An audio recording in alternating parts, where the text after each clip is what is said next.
Somebody's running an illegal business. The neighbor calls and says, kick down the door and drag them out.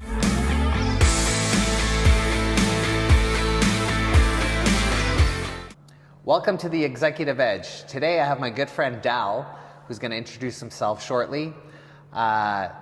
Incumbent city councillor, businessman, developer, engineer extraordinaire, all the cool things. Dal, welcome to the show. Thank you so much, Kelly. It's a privilege and honor to be here with you, buddy. I appreciate you spending some time with me here today. My name is Dal Virdi. I'm a councillor in Leduc County, the incumbent, and we've been doing a lot of good, hard work within our county, and wanted to chat some more with Kelly here today about anything on your mind. And again, it's an honor to be here with you, buddy. I appreciate you. I appreciate you. The honor is all mine. Thank you so much. So let's start the conversation. Maybe we'll start with talking politics a little bit. So you're the incumbent. You're the incumbent for city council. Is that right? County council in County Leduc council, County. Yeah. Leduc County. Okay. And what does that mean? What do you do?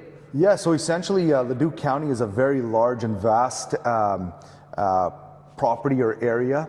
We're split into 7 different divisions. I live, have worked, recreated, volunteered in Division 3. And Division 3 in Leduc County is made up of basically three major sectors. We've got our urban growth communities. We've got our industrial base, which is the Nisku Business Park, one of the biggest industrial parks in all of Canada.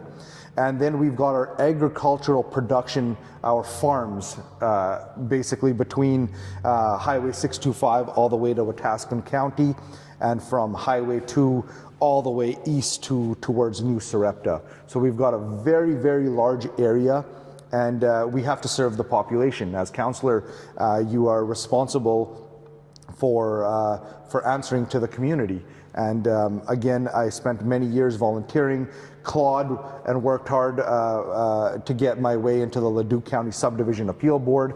And that was simultaneously while I was working for a large-scale developer, Brookfield, where we learned the fundamentals of general contracting and land development. So I'm proud to say that I have very good credentials and qualifications to do the role. And since then, since being elected in a by-election in a very, very difficult race, I've achieved results, year after year. Any of the concerns that were brought forward, we resolved them versus just hiding and yip-yapping in the back.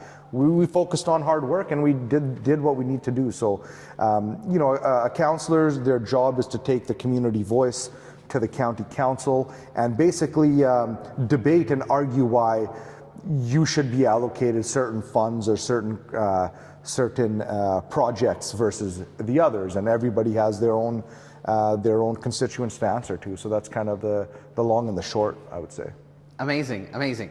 Tell us, what was one of the big things that you provided to your constituents in your last election cycle? I think one that's a real feel-good one for me is when the communities were developed in Leduc County, which were pretty new to that sort of development. The biggest thing was when our families moved in, they did not have a place to recreate. The closest locations were South Edmonton, Beaumont, or Leduc. So the community came together. They had requested me to push forward a park project. So they wanted a park, somewhere to take there's a lot of growing families, a lot of young kids. So again, this is a feel-good one where we were able to get funding from Leduc County. We were able to get funding from the government of Alberta. With that funding, we were able to put forward a plan for a park. But both of those grants, both of those funding mechanisms were contingent on community equity. They want to know if they're giving up hundreds of thousands of dollars, is there truly a need? Is this just something that's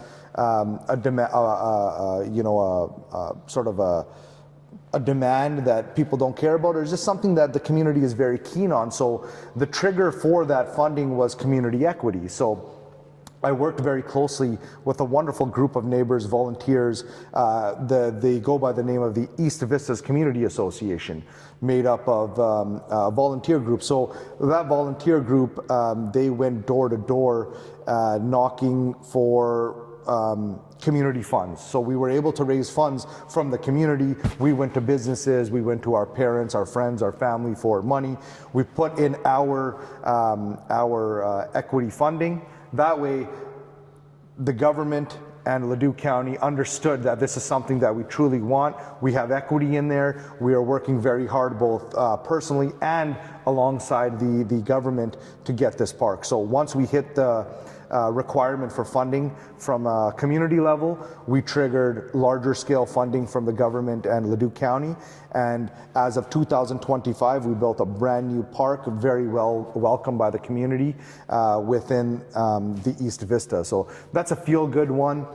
Maybe I'll mention two more. Okay. I was able to deliver a 0% tax rate increase year over year since being elected. Amazing. This is very important because we focused on the dollars. We have the experience. We don't need fire halls that are super fancy and architectural marvels. We need something that serves the community for when there's an emergency. So a 0% tax rate increase while other municipalities are facing double digits is where we stand out. These are things that we were responsible for. Last but not least, we widened the Township 510, which is a main arterial road between Beaumont and Nisku. It serves our community of East Vistas as well. We widened it, made it safer, repaved it, built up the structure so that it provides our community with longevity. It's also safer for our kids taking the school bus from our communities into the school system. So those are kind of the top three things that we were able to achieve in a short period of time. Among many other resident files, those are sort of top three, and we do hard work. We keep our, we're not out there, we're not there for pictures and fame. We're there to do work for our people. We're true public servants. Amazing. What would you think, or what's your opinion on what makes a municipality successful?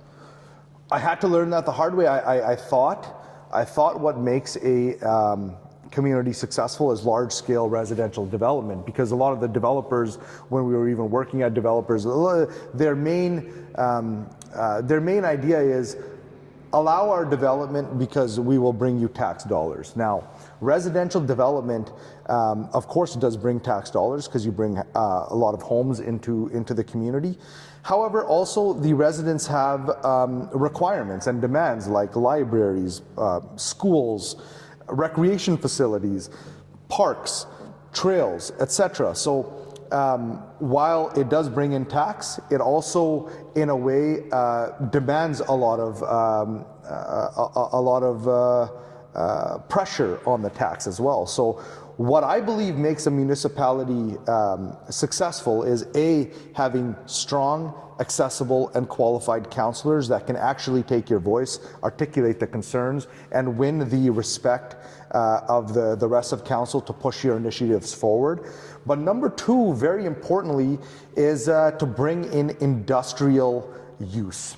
Industrial business is very, very important because they're very large scale. They bring in a lot of tax assessment, while their demands are very little. Make sure their roads are good, make sure that they're supported in terms of the permitting process and signage and services that they require. Make sure that they're supported. Make sure that their procedure or regulatory framework is simple for them to make money, attract employees. Make sure they want to retain business within Leduc County. For example, when they expand, we want them to expand here instead of go somewhere else. So we make their life very easy, and their demands, other than that, are fairly minimum. They don't need parks and trails. They don't need schools. So we're able to use that assessment from the industrial tax base to subsidize our residents, you and I, and subsidize our farmers, which without farmers, we don't have food. We want to protect them, and we want to encourage them to do more work. So I would say an industrial tax base is extremely critical for a municipality to be successful? And that's a great question. Yeah, thank you. I think it's a missed opportunity usually, and the reason why is so you're adding lots of tax revenue, which helps with operating the city and services and all that stuff, but also it doesn't add people. Right. It doesn't add a burden to tax. I try to always fumble around. You don't want to add a burden to tax. Now you need to. You need to provide amenities and services, but the industrial tax base does not provide a large burden on the tax base. So you're creating a lot of revenue, but there's no expense to it. Right? Very little expense. Yeah, very little expense. That's the beauty of industrial. Exactly. It's beautiful. However, the community benefits because you could take that margin per se and apply it to hospitals, schools. Exactly. That's community living and all that stuff. From a financial standpoint, that's the beauty. Yeah. Now, there are challenges there as well. For example, a lot of our acreage communities are sort of adjacent to the industrial park. So they don't like the noise, they don't like the light pollution, the noise pollution. So there are some challenges there as well that we try to work through with berms or fences. We try to work through them. So I'm not going to say it's entirely perfect, but the ideology is straightforward and makes sense, right? Absolutely. If we were to talk a little bit more about what type of industrial projects are coming. Actually, let me just pause there for a second. Why do people not typically vote in residential elections? Maybe let's talk about that for a second. Oh man, yeah. The voting turnout rate is typically like 40 to 50%. Yeah. And what is that typical to provincial or federal? Like maybe let's get a baseline. I think provincial to federal is somewhere a little bit higher, maybe 60%. Okay. Somewhere around there. So we're typically lower in the municipal side of things. I can speak for Leduc County when I know it's somewhere around that 40% mark is usually how it goes. And I think the reason is apathy. Now, most people don't really care. It doesn't really impact their day-to-day until something happens that impacts them personally or their property personally. For example, you see this a lot in Edmonton now where there was a lot of opportunity for public participation in the land use bylaws. When the land use bylaw is created, that's the guideline for development going into the future. So people don't really care. Similar scenario, some people come out, most people don't. But what's happened is because they were not participating within that, within those opportunities for public engagement, you now have, a small bungalow and an eightplex beside you. So now they're really up in arms, like, hey, how did this happen? Nobody's listening to us. But those opportunities had passed, and that's just a system. We work within the system. We didn't make up that system. So I think to answer your question directly is there's a lot of apathy. And with that apathy, there's opportunity for people who are unqualified to sort of make their way into politics. And then what happens is, you don't push your community forward. You actually push your community backwards. And then later, once you have all this nonsense happening around you, you wonder how it happened. Well, it happened because you're not participating in the process. So it's important to vote. If you want a voice and if you want to affect policy, you should go out and vote. Yeah, right? and people think one vote doesn't count, but people lose by 2-3 votes all the time. And it all depends on that.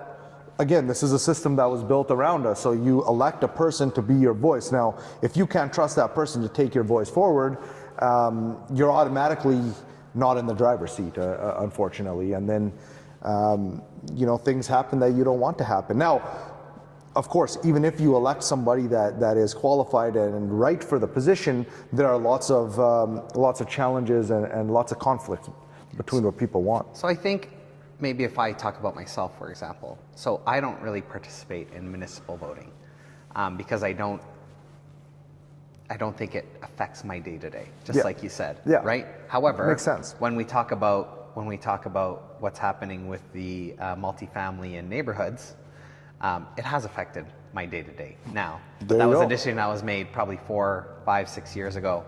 Exactly. So it's until it's too late, and then I think.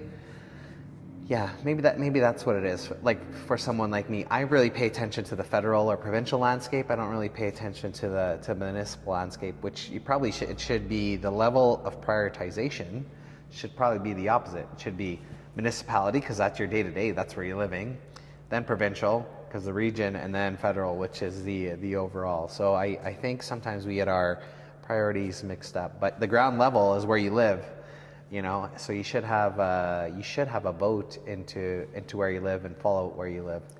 You're most closely directed to municipal politics than provincial and federal. Of course. Do you think that incumbents have a better opportunity to get revoted than, say, somebody that's coming new into the political game?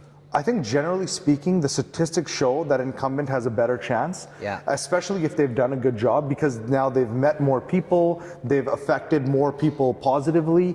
So I believe that if you've done a good job, which I sincerely believe that we have, it is easier for you to get reelected. Now, there's fatigue and all that, so I'm not the type of guy to try to sit in a seat for as long as I possibly can because it's simply a seat to sit in.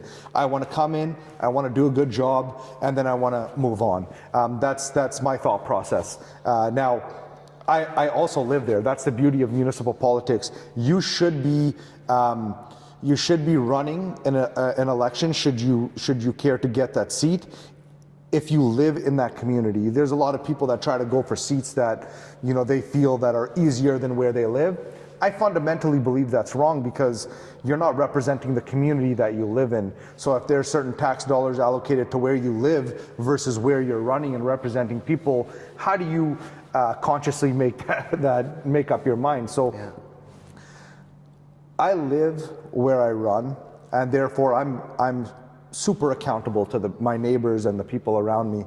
So I believe that fundamental idea for an incumbent, if you do a good job, you should technically have an advantage over people just coming in. And I came in against an incumbent. I had to really prove myself. I had to really tell people what I've done in the community, how long I've been in the community, that I'm a born, proud, and raised Canadian. I had to really fight and prove myself to go against an incumbent.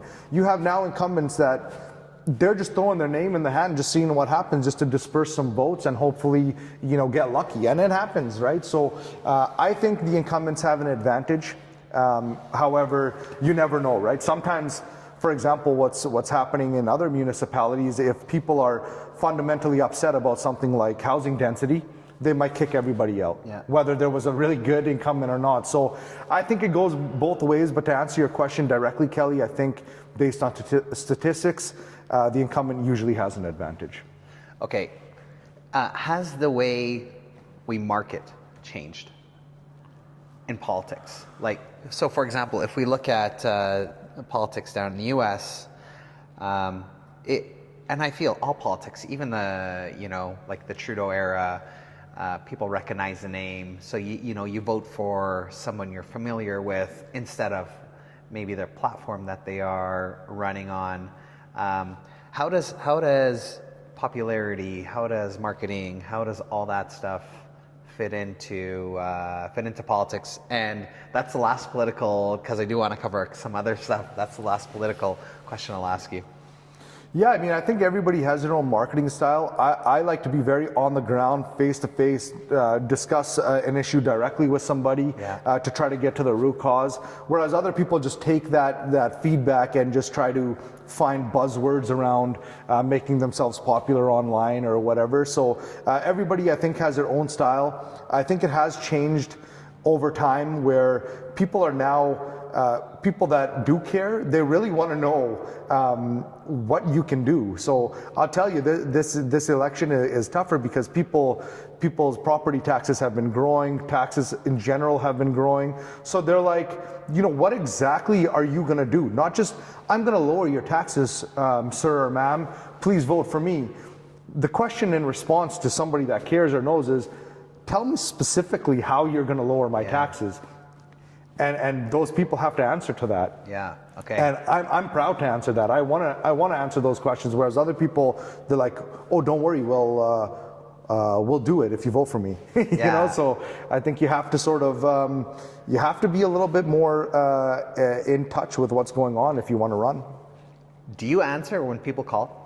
I'm proud to say, since being elected, I have never missed a phone call, email, text, or any form of communication. Yeah. If I'm stuck in a meeting, I call them back. I have a 100% response rate, and I put it right on my brochure that's mailed out to every resident. I have a 100% response rate. Yeah. And I haven't got a single person saying, Is that normal? no, it's not normal. It's not People normal. hide. No, Yeah, it's not right. normal at all. So I've never actually contacted anyone in government or in any forms of government, whether it's local, provincial, federal, or any type of those agencies with a concern, because my perception, I've never tested the perception, is that it'd fall on deaf ears. They would just give me lip service and say, yeah, and then I'd get shuffled in the back. So it's why waste my time in the first place? Test it, my friend. You're going to see that a lot of people won't get back to you. The good people do. The people that don't deserve to be there, they won't get back to you at all. Now, there's some levels to that, right? If you get back to somebody and brush them off, that's also disrespectful. Yeah, you have to respect each and every concern because it might be huge to them, might be small to somebody else. So you have to get to the root cause and try to fix their problem or resolve their concern. That's the next step after that. So yes, I have a 100% response rate. I respect the people that put me in place enough so that you should give them any time of day that they want. At their convenience, you discuss their concerns, right? That's very fundamental and important, right? And that's, I believe, at the heart and soul of my service, to hear out the concerns and try to resolve the issue. Now, the problem is, and I've used this example before, is when you have two neighbors with a conflict against each other, and you have to make a final decision. After that decision, one of those neighbors is not going to like you, right? So now that neighbor that maybe the decision was not favored to them, they now feel like they were heard, but we didn't listen or do what they like. We heard what was said, but we didn't actually resolve their concern. Now, unfortunately, in this role, you're going to have people that are unhappy with you. It's absolutely unavoidable. I wish I could avoid it. I never had this problem in the past. I could probably, do some stuff to make both sides happy, but in this role, you're going to have people mad. You're going to have people talk behind your back and this and that. It's unavoidable, unfortunately, but I absolutely do my best to hear every concern and resolve every issue. And sometimes, the results that somebody want, you can't always promise. Nobody can by the way, I will mention, Kelly, because you brought this up, nobody can guarantee or promise things in this role. Of course, yeah. It's a process. Yeah. Unfortunately, sometimes it does take some time. Somebody's running an illegal business. The neighbor calls and says, kick down the door and drag them out. Well, unfortunately, we have to follow the legal procedures. There's due process. They don't like that due process because it takes a few months or whatever. But to do it the right way, it takes some time. So one guy's mad that you're not doing it right away.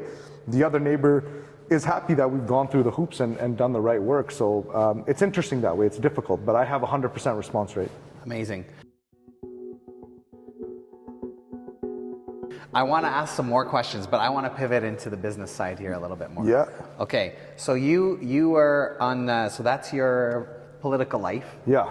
And amazing. We're going to ask some soft questions later on that relate to that. Well, relate to life in general, we'll say.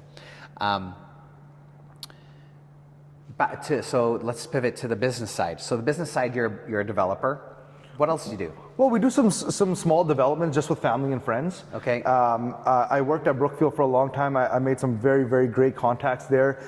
Good friends of mine, so they were able to provide us with certain land parcels that seemed quite attractive. So I got my friends and family involved.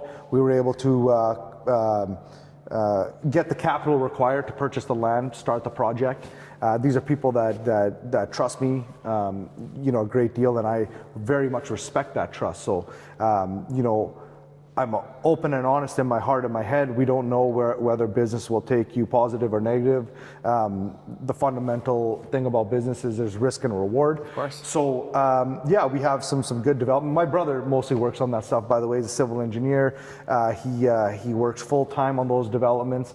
I was able to kind of put together the funds to get the projects off the ground and move forward. So they're real estate development projects. They're well underway. They're doing well. As you know, the real estate returns are not super duper high or attractive. However, it gets us in the game, gets us moving forward. So I very much admire and respect the people that have trusted us with their hard-earned money, and we're doing our very best to ensure that it gets dealt with properly. And the past projects, thank goodness, knock on wood, they've gone Positive returns. Positive returns. Great. Which is what That's what you want. It's tough to get. Of course. It's tough to get. Yeah, of course. What else do you do? That's about it, Okay. my friend. Just working you in used public to, service. used to be an instructor at NAIT, or a professor at NAIT. Did you not? I still do contract instruction okay. at NAIT. Yeah, I've done Tell a us lot about that a little bit. Yeah, I've done a lot of good things. I don't do these things full time, but I've been in the NAIT International Group. Okay. They have taken us to delegations to Africa, Uganda specifically, and then secondly to San Jose, Argentina, where we proudly represent Canada and NAIT, especially the technical sector, the trade sector, for road building and building construction. So we teach our Canadian best practices around the world, of course locally as well. I've taught at NAIT locally. I've taught nationally for other institutions like Professional Home Builders Institute of Alberta, in Vancouver, Winnipeg, Nova Scotia, around the country teaching big builders best practices. But NAIT, we've gone overseas to do amazing work with World Bank funded projects. I still teach there when an opportunity arises, sort of, in a summertime or something, just to give back. That's, for me, it's a form of giving back. I have a lot of good experience in the working sector, in the market, and there's nothing more rewarding to me than to give back to the community, to say, hey, what you learn in school is great and it's important and you should be learning it, but here's what actually happens in real life. Yeah, of course. Businessmen ain't what you think. Business ain't what you think. This is how it really works. This is how things really transpire. So you put a deal together. Yeah. It's the textbooks are important because it teaches you the fundamentals and all the correct terminology, but when you go out and raise capital, that terminology doesn't work. It's like, hey brother, hey cousin, hey mom and dad, I need your hard-earned saved money so that I can take a risk with it. So it's not always that, the books don't show you that part of it. So is it easy to raise money from family and friends? Like who's the hardest? No. What's the hardest part about raising money? And maybe to step back, maybe let's talk about development for a little bit. If you just want to take us through the process, what is the process of putting a project together? Don't have to get into the details, but maybe what's the process? Who do we need to talk to? How do we do it? Who should and who shouldn't do it? Because right now, in our region, everybody seems to be doing it. What to look out for if somebody approaches you, says, hey, I got this cool project. I may return 10% to you over the next whatever, guaranteed. We see a lot of that stuff happening. Give us your thoughts on that. Yeah, so I love these questions. So number one, let's go through the development process, say high level. Of course. So first and foremost, you have to secure a parcel of land. Mm-hmm. That's your first step. Secondly, you have to come up with a project plan. Let's talk a real estate development, for example. You have to come up with an urban layout or an architectural layout, depending on your project. Essentially, you have to tell us. Or an industrial layout. Or an industrial layout. Yeah. You have to kind of show us what the project will look like, what the end users will essentially operate within there. And then, of course, you need a pro forma. You need to show potential investors. A pro forma is essentially a financial analysis of what the project will cost and what the potential returns will be. So it's essentially a document that will show you what you can expect throughout the life cycle of your project in terms of a return on your investment. Why is that important? You need to see whether what the promise of your return is legitimate or not, and that document will tell you. So for example, if you're talking about an apartment project, if it says a one bedroom will fetch you $3,000 in Edmonton, it's probably wrong. Yeah. So if it says it'll fetch you $1,000 or $1,100, $1,200, Okay, you now can see That's market. That's market. Okay, this is a fair and reasonable pro forma and perhaps doable. So it's very important to understand the numbers.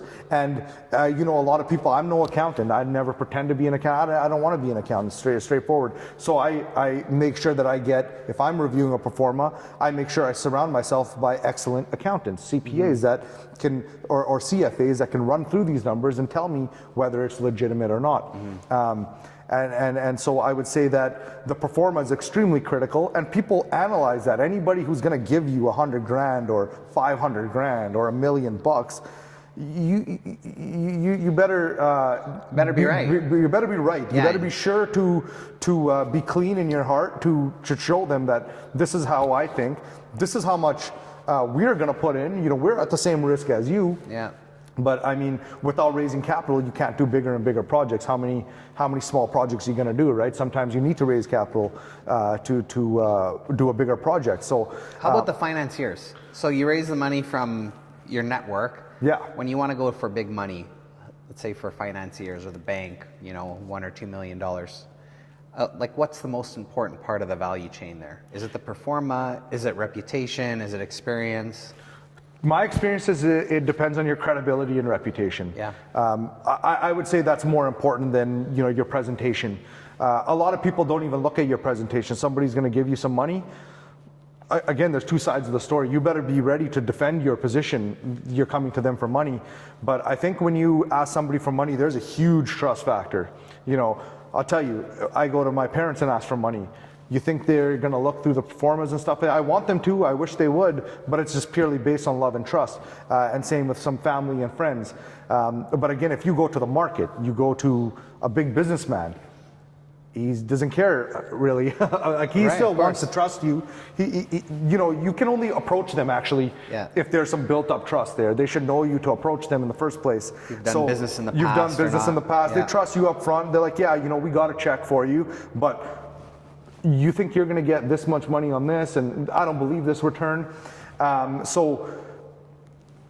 Going back to the discussion about financiers, the financiers also should provide some credibility to the potential investor. So we go to larger financiers, banks, for example, that can put the pro forma together on our behalf.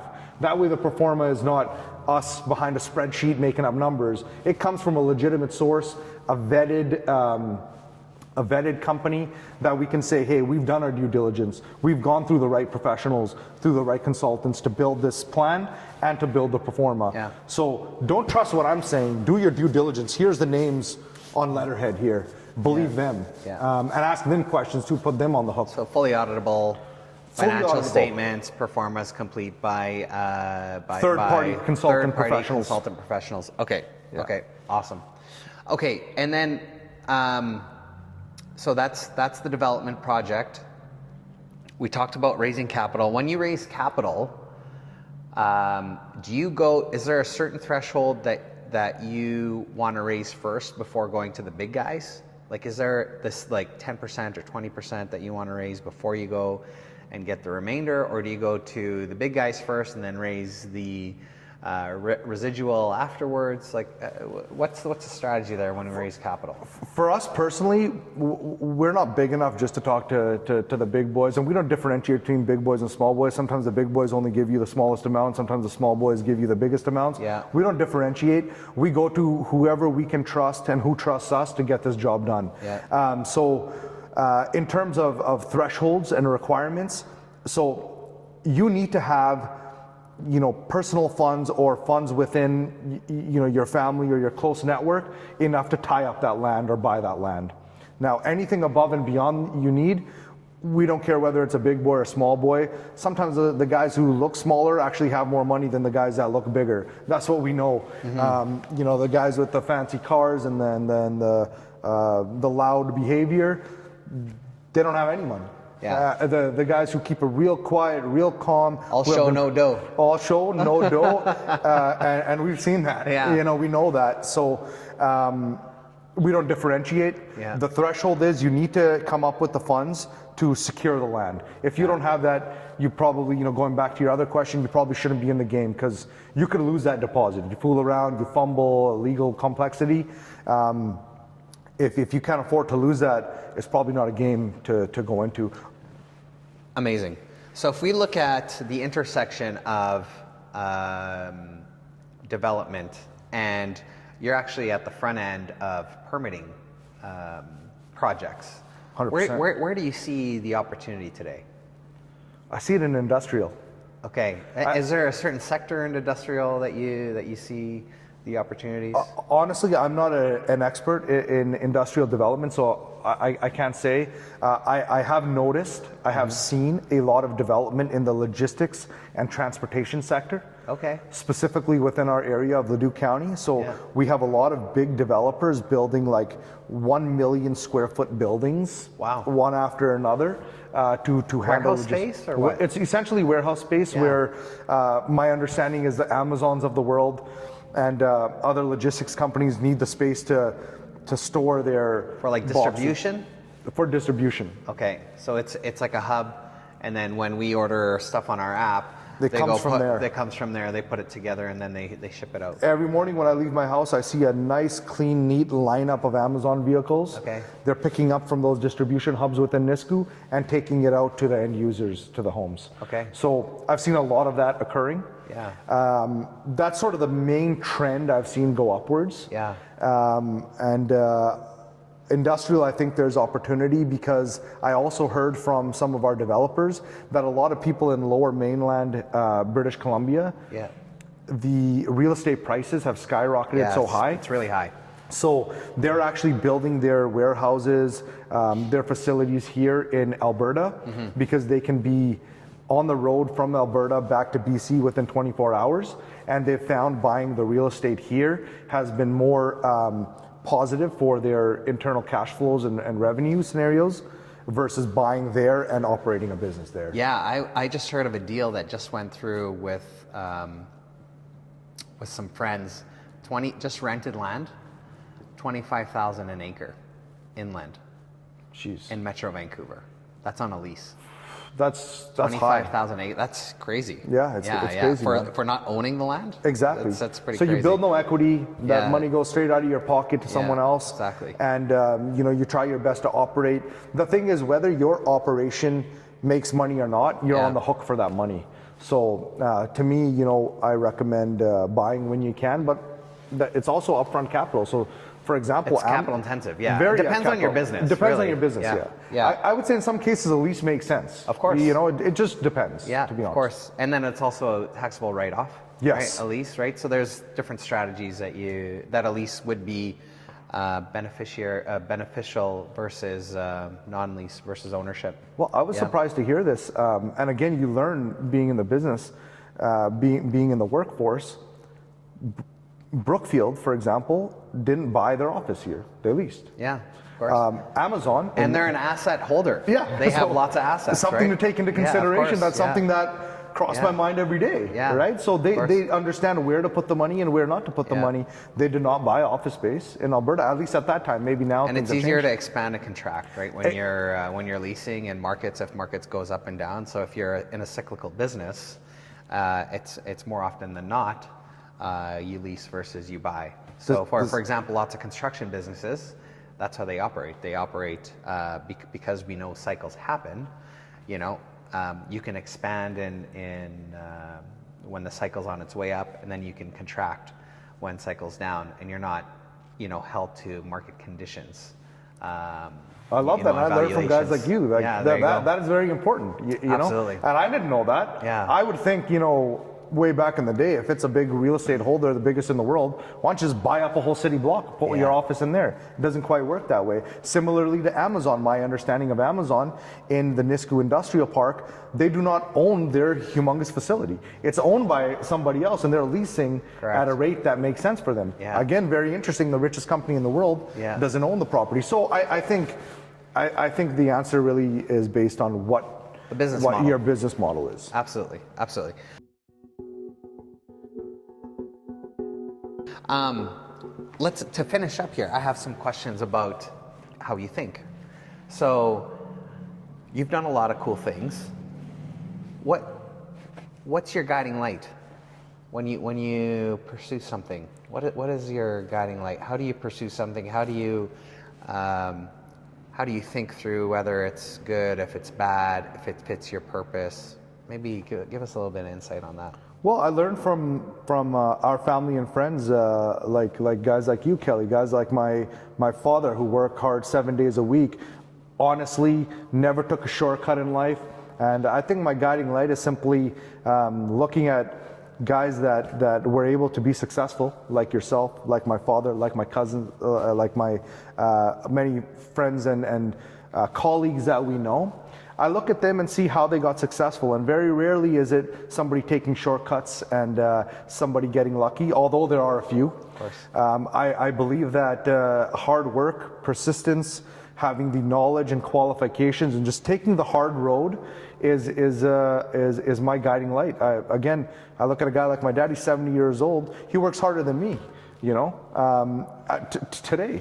So, I look at that and I'm like, I want to work hard. And whether it's this opportunity or that opportunity, the opportunity to me doesn't matter. It's about putting in the work and really trying my best to do the right thing for the people around me and for society in general, doing the right thing. And that way I never have to look over my shoulder. I never have to be embarrassed to see my kids. You know what I mean? You can really hold your head up high, proud, whether you're successful or not. At the end of the day, you've done all the right things. So I would say my guiding light is looking at people that have been successful, like you, my dad, my friends, my family, my colleagues, people that have been successful in their respective fields, and following suit. Do you believe so integrity is a big part of your framework for pursuing opportunity? 100%. Yeah. What is the differentiation between working harder or working smarter, would you say? The thing is, in certain industries and whatnot, you have to have the technical knowledge. If you don't, working hard won't help you. But if you strive to learn, if you strive to understand before you start, for example, collecting capital and doing it on your own, hard work should be able to get you to a certain level. After that, you got to work smart. I mean, it's difficult to draw a line, because to take risks, you don't necessarily have to be smart. In fact, I've seen people that are not smart at all, and they're way more successful because their risk tolerance is crazy high. Yeah, right? Like they'll just wing it no matter what, and now all of a sudden they're major landlords. And sometimes being ignorant or not aware is a superpower. Actually. Well, man, big time. What do they call it? Analysis paralysis. Absolutely. If you study something too much, you're not going to want to take that risk. So, I mean, being smart is very important. Working smarter, not harder, is a difficult one, because everyone tries to work smarter. Yeah. But unfortunately, I don't think you can get around, whether you're smart or not, you can't get around that hard work. Yeah. I think hard work is important. I think where the smarts come in is level of competence. It's your leverage. Yeah. I think if you really understand where your leverage lies, that's where the smarts come in. It's not smarts in technical, but it's smarts in leverage, i.e.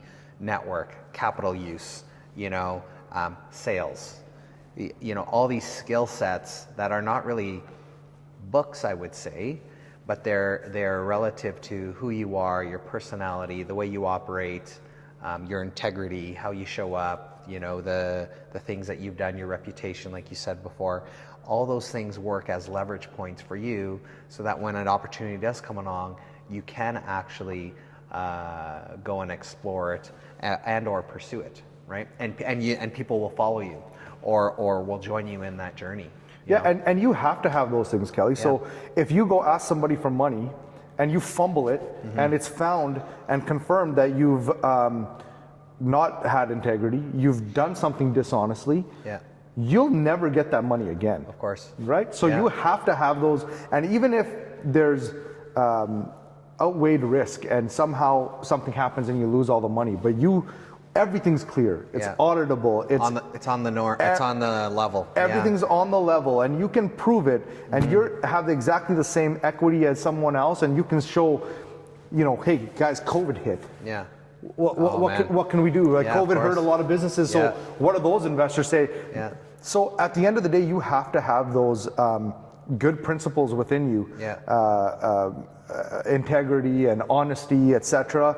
If you ever want to, going back to capital, if you ever Yeah. want to get that capital again, those have to be there. Otherwise, people will call you out. This is a very smart world. People are not that. People are sophisticated today. People are sophisticated Yeah, today. absolutely. You're going to hear it Yeah. if you've done something wrong. Yeah. When we talk about setbacks, has there been a big setback that you've experienced that's had you reevaluate many different facets of your life? Man, there's setbacks every single day. Every day is a setback. Like, you know, you got to work hard. So, Yeah. for example, because I've worked so hard as councillor, I thought, you know, it would be real simple and straightforward for me to get in a re-election for a full term. Out comes a couple other people just trying to cut your legs out. So Okay. you deal with setbacks every single day. That's in the political realm. In the business world, man, there's competitors coming out of the woodworks every single day. But have you had a setback, something that set you back that you've had to get past? So these are, I would say, speed bumps. But is there something like that Like personally, you mean, or? Yeah, could be personally, could be business, could be anything.